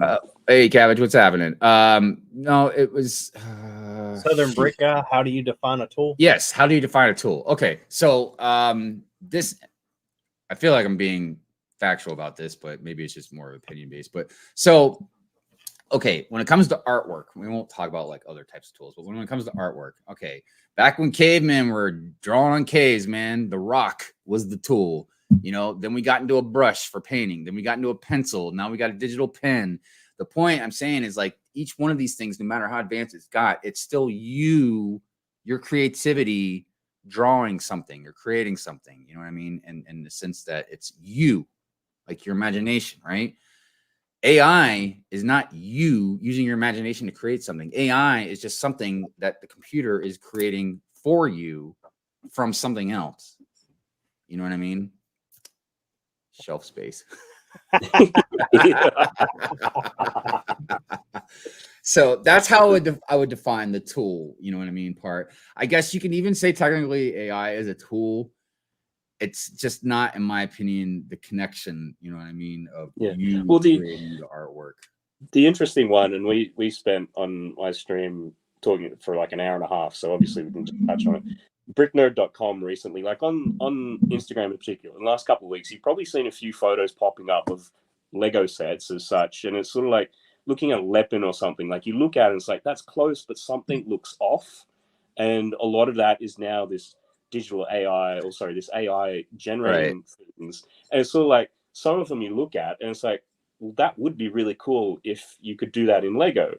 And what happens now is if somebody takes one of those and then goes, okay, I'm going to try to figure out how to physically do this. Then what happens then? Like in terms of, you know, and how does it then impact upon Lego designers and mockers and all sorts of things?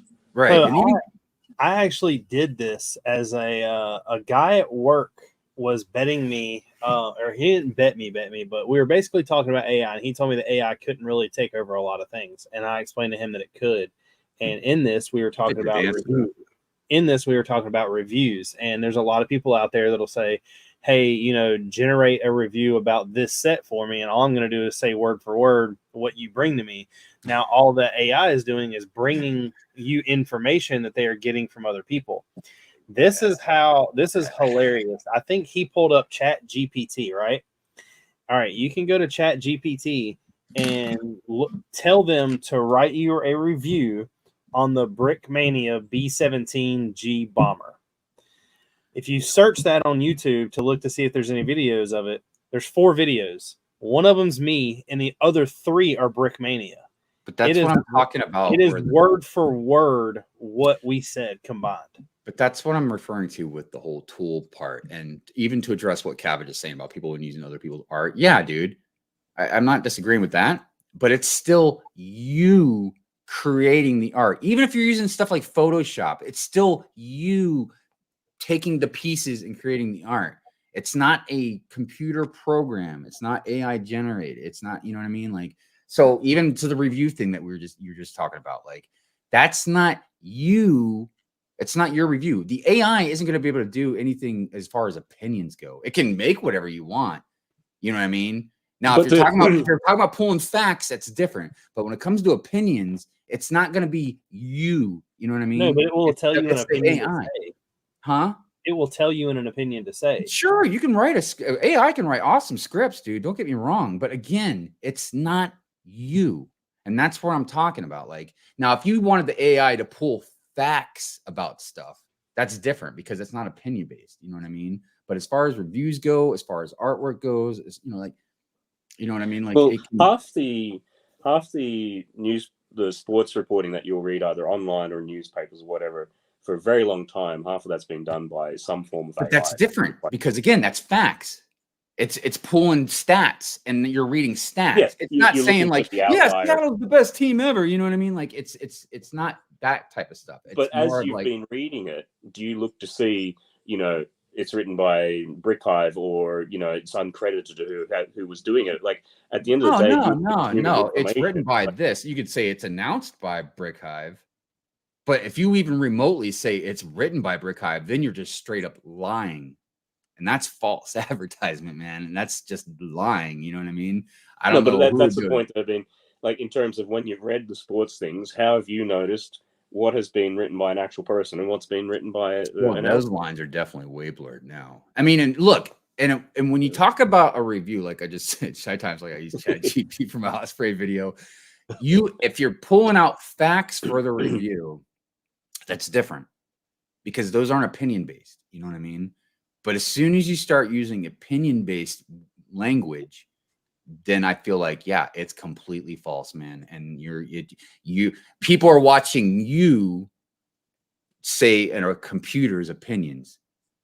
And if that's not some bull, you know, or I don't it's know, not the computer's opinion, but like it's not the computer's opinion. It's opinion that the computer is copying from somebody else. But again, it's not yours, so it doesn't matter. That's what I'm saying. But how would you ever know that? If you just built that friend set, not about you did a review on it, and it's about the principle and the point of the matter, man. You know, well, yeah, it's a lot of people are gonna know. You know what I mean? Yeah. Now we know about Shy's video, but Shy even said that in there though. Shy said that he used ChatGPT because when he did that, that's what sparked the whole conversation of me and a buddy of mine was like, I got an idea. Like, I just thought of a random set that not a lot of people would have, and it was that Brickmania plane. And I was like, well, I wonder how many people have done a review on it. And if you go to YouTube, there's literally like 5 different videos, and I am one of those. And it literally, like, when you search for something and it pulls all that information and ciphers on however it's going to cipher to use it and sends it back to you, it's still telling you somebody else's opinion. Now, if you use that opinion word for word, then you're just falsifying your opinion. It's not really your opinion. Well, dude, at that point, then you know what? Then go to an opinion-based website or whatever, like whatever is like Rotten Tomatoes or something. If you want to, you know what I mean? It's like, you know what I mean? Like, why am I going to Brick Hive for reviews if it's not really Brick Hive's reviews? Yeah, but that's what I'm saying. I'm not against AI. I'm not against it. People can use it however they want, man. I'm not against it at all. And it's not even if I was, just like Cabbage said, man, like it's not gonna stop, dude. Just like I know, like a lot of people were freaking out in Hollywood and everything, but like, look, technology this is nothing new. Technology has been constantly taking jobs, and people have to adapt, and you know, because you can't stop it. You know what I mean? I just feel like if you are going to use it for stuff that's more opinion based, if you're going to use it to create artwork or whatever, then you need to be honest about it. That's all. You know. But I think that the challenge that we're getting with that is you've had 20 years of people not paying any attention to copyright because they've never known any different. So now when you're starting to get into some of these things with us as, you know, somewhat of an older generation who knew the world before it, and go, hey, wait a minute, this is an issue here. Right. A lot of the younger generation, whatever, either, you know, don't see it or don't care, or, you know, the number of times that people get pinged for stealing copyrighted stuff. Yeah, they're not going to care until somebody takes their artwork, and then they're going to be all up in arms about it. I mean, it's like even Disney comes out and they'll tell, like, they won't tell you, but like, how many times do you think a day that you see a Darth Vader that's not exactly copyright or that's not exactly done by the licensed owner? I mean, it's the same thing like Mickey Mouse. How many Mickey Mouse items Yeah. do you see that aren't really done by Disney? Mhm. But Disney will and do go after them. Like, Yeah, Yeah, they'll go after some, and then not even just they will, but like for instance, my my Star Wars helmet stuff, I couldn't sell it on one website. They wouldn't even, I couldn't even get past a certain area because it was flagged as copyrighted. So it's not even like Disney was doing, like they saw it and they're like, oh yeah, that's not even like, no, yeah. we know the mouse. The mouse will come after us. Real quick, hello to Fab Blondie's Bricks. Hope you're doing well. There's Greg from Bearded Brix. His AI, which is really machine learning, can actually make good art. Yep, they definitely can. Definitely can. But it's totally based on millions of other opinions and nuances. You still can't beat the human factor and its opinion. I think you're right now. Yeah, But the way technology is going, man, I mean, we're at the early stages, and that's like when you do some of those chat GPT things, and you've done it before. You know, write a Lego review for this, and you can see they're pulling out the big points, and it will get you 80% there, and you need to be able to do the little bit. And look, I agree. A couple of years, no. And I agree. Now, see, that part I feel is more of a tool when you pull the fact-based stuff. You know what I mean? That's not you creating an opinion. Like, okay, so like you were saying about 90%, right? Like you get all, like you can get a chat-based thing for 90% of the review that pulls up the facts, you know, how many pieces, the count, you know, average time length, you know, all this other stuff that would be to it. And then you add the other 10%, which is like your sprinkle of opinions in there. You know what I mean? So that's different. I feel like it's, I really want to say cheating, but that's not cheating. That's just being smart. You know what I mean? Like that is using a tool to help you build your video. That's not pulling from someone else's work, so to speak. Yeah. Anytime you do a review or do a video about something, you should 100% go do some type of research to get some information. I mean, because no matter what you say, you're never gonna know. And the biggest thing is like when the haunted house came out, for instance, the haunted mansion, the ride. So I had no idea that was like a amusement ride. I thought it was a haunted mansion, and there's so many hidden details that were in that thing that I would have never known unless you go and actually research it. So if you're going to do a review, you should research something anyway, just for the simple fact of you're not going to know everything. I mean, if people always need to do some type of research, and if you're allowed to go to AI and AI bring that research to you versus you going to like 50 to 60 websites, that's brilliant. Now, I will say this. I would still be nervous to use it for all my fact-based stuff just because you want to make sure you're getting the right facts. So I guess I'd still want to double, triple check certain things. But yeah, it is because again, that's the point, the whole thing behind technology. You know, I don't think it should do the opinion-based stuff, the creativity stuff, because I think that's what comes from us. You know what I mean? That's what you're paying for, so to speak, in a way. But as far as technology, that's what it's there for. It's to help us do things faster, better. You know what I mean? So with doing that, like, because you can do the sort of thing now where you can, take, let's say Hive's doing a review or something like that. Let's just say of the land speeder because it's behind you. You could go to one AI website, put a green screen there. It can capture you as a talking head for about 2 minutes. Right. It can then take your voice and synthesize that. You can then go and use ChatGPT to write up a script. Okay, give it another 6 months when it's much more file. You can then take that script, feed it across to one of these AI programs, and it can have Hive sitting there talking about it as if you'd actually done it, like as a real sort of thing. And it's going to be very difficult to know, is that Hive, was that the real version? Yeah, that's... And then it's sort of like, because a lot of this is starting off where, okay, you know, in the pre-AI sort of thing, we've established ourselves, like, you know, you like your certain Star Wars things, Ryan will do his, Holly on Film will do Harry Potter, and, you know, so then people, if you are then trying to make it so that you can generate your content faster, this could be quite an easy way to do it, and still not so much in the uncanny valley where it's not kind of weird, but it's going to be very close. It's like, well, was that Hive actually doing it properly, or is this him using a whole bunch of AI because it's so much faster? Right. Real quick, Southern Brick Guy. It's so funny your comment. So I'm an artist and a tech. So okay, yes, technically, AI is a tool. All right, I should be technical about that. The breakdown that I'm having is it's the creativity part. When I use a wrench to fix plumbing, that is a direct thing. That is not creativity. That is me knowing that I need this tool to fix this problem. You know what I mean? When I'm using tools for artwork, when you jump from the pencil to AI, you're removing your creativity part out of it, and that is the whole essence of artwork, in my opinion. Now, I just don't think tool is the right word to use, because a tool is whatever you use to get the job done. I know, maybe I don't know. I don't know exactly what to call it, because I don't want to say drawing utensil, because the AI could technically be a drawing utensil. So there's but there's a disconnect in between there. So I'm sure everybody understands what I mean. But yeah, it's complex. Don't get me wrong, but I get what you're saying. That's one of those arguments. I don't think there's ever going to be a right or a wrong side, though. It's a direct opinion based. I mean, anything that you use Chat GPT for and you call it yours is never going to be yours. I mean, it's just 100%. It isn't like that you're saving a database of all of your thoughts and using it to just pull from your thoughts. It's pulling it from everybody else's thoughts too. So when you're using any kind of like Chat GPT based thing, you're not really, you might be getting facts, but you're also getting the facts. It's like Wikipedia.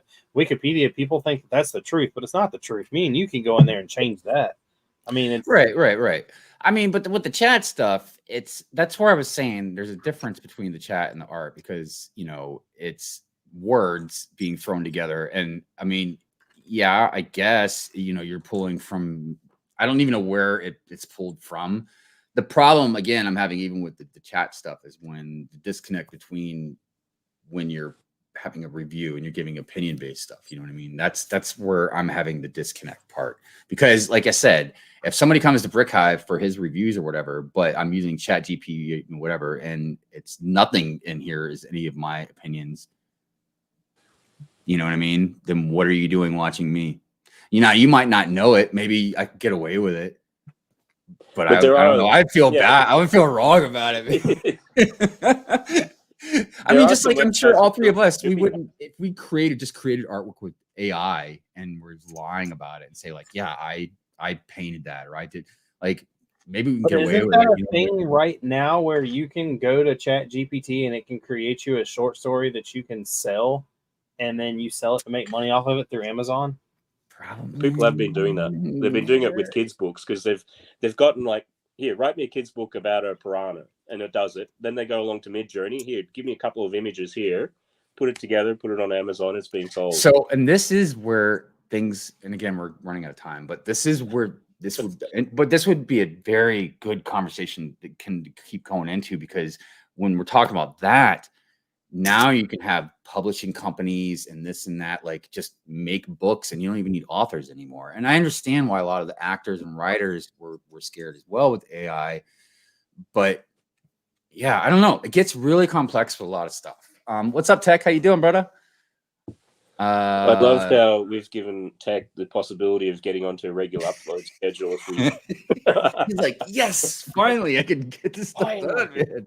All right, we're getting ready to end it in just a second, but I just want to say, let's see, Cabbage, what do you say? They had AI scanning the people going into a gig I went into the other day. Crazy, it would work out. Need to be stop such. I will say this real quick. I don't think that that's something, and I know people are going to really hate me for saying this, but I don't think that's something that the union needed to meddle with. I think that should be something more on an individual basis, just for individual reasons. I think that should be a choice for whatever person wants to do stuff like that. I don't think many people would, and I don't feel like a company should be using your likeness without you being compensated. But, I mean, other people, maybe they don't give a crap. They just want to be eternally famous forever. They're like, I want to keep going even after I'm gone from this world. All right. Before we get into our exit strategy here and talking to everybody. I just want to say real quick, both Bearded Brix, Brick Babe, and our guest Family Bricks, the links to their channels and stuff like that is in the description below. So I encourage you to go check them out. And, you know, definitely go check out Matt's stuff because he has done all kinds of beautiful artwork, not just Lego stuff. I've seen other stuff that he's done. He's just extremely talented. Painting is not easy, even for other artists. Yeah, see, look at that. Goodness gracious, man. Doing portraits. That's a big one too, man. Man, that's good. That's solid. That's solid. From before. So, there we go. Good old bounty hunter, Boba. I like it framed like that too.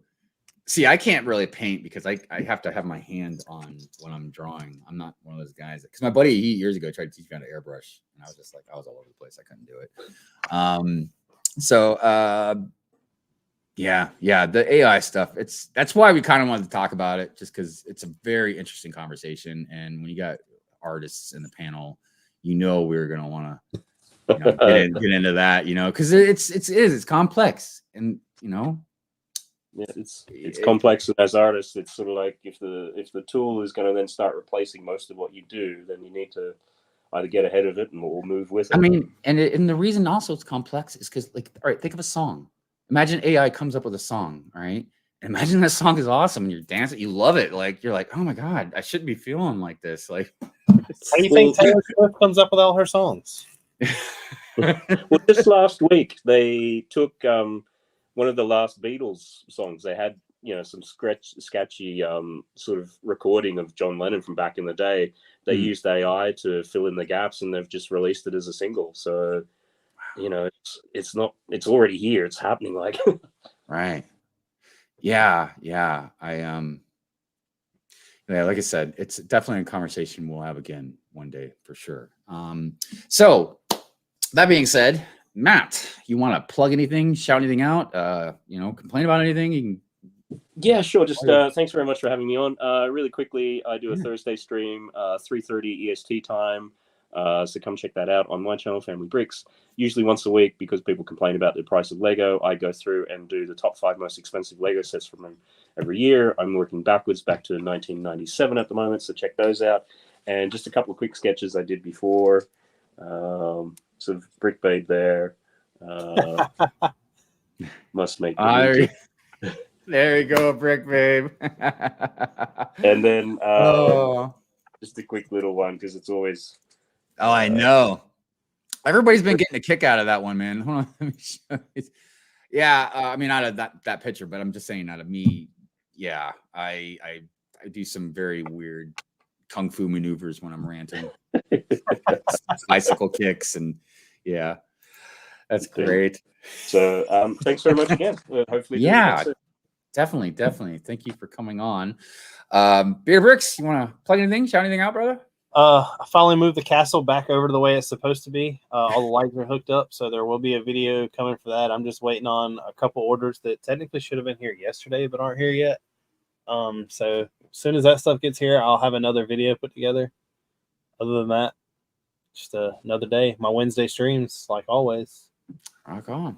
Excellent. As far as me, I mean, I got a bunch of stuff cooking up. So I don't even know what to say. It'll be out first, but yeah, just stay tuned. More stuff will be coming.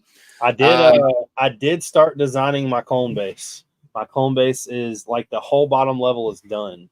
Nice. So it is coming.